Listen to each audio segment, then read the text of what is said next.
আমি প্রধানমন্ত্রিত্ব চাই না, আমরা দেশের মানুষের অধিকার চাই।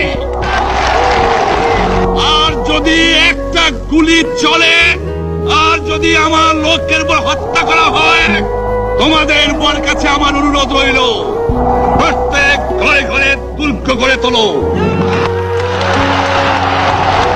তোমাদের যা কিছু আছে তাই নিয়ে শত্রুর মোকাবেলা করতে হবে,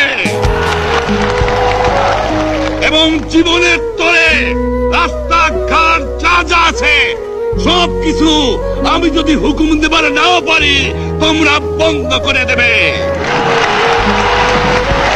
তোমরা আমার ভাই, তোমরা বেড়াকে থাকো, কেউ তোমাদের কিছু বলবে না, কিন্তু আর আমার বুকের পর গুলি চালাবার চেষ্টা করো না, ভালো হবে না। 7 কোটি